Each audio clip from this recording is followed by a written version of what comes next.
Comprendre comment la violence familiale affecte notre bien-être mental.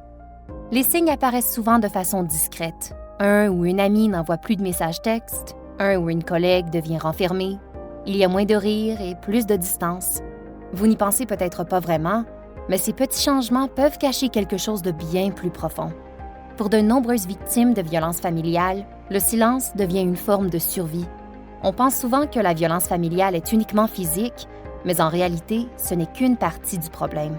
La maltraitance, sous forme de dénigrement ou de manipulation, peut être émotionnelle.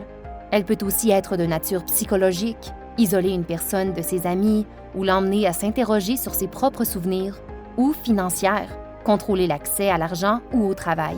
Et elle peut même se produire au moyen de la technologie, surveiller ou contrôler constamment les appareils et les comptes.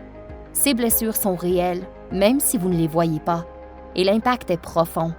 Les personnes survivantes souffrent fréquemment d'anxiété, de dépression, d'états de stress post-traumatique, de crises d'angoisse ou de troubles du sommeil.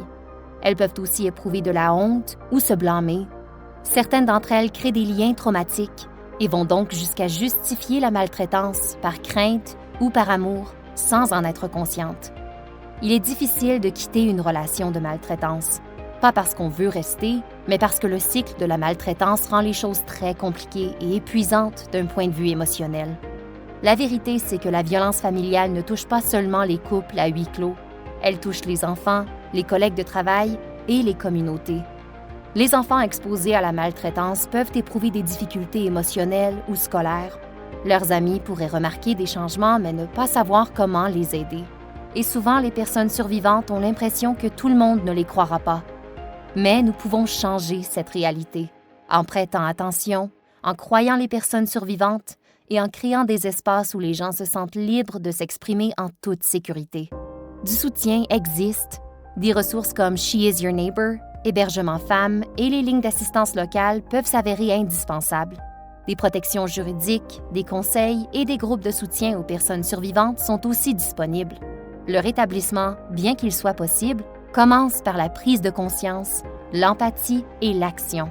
Donc, si vous notez un changement chez une personne que vous connaissez, par exemple, elle est plus silencieuse, distante, pas tout à fait elle-même, prenez de ses nouvelles. Écoutez-la sans juger.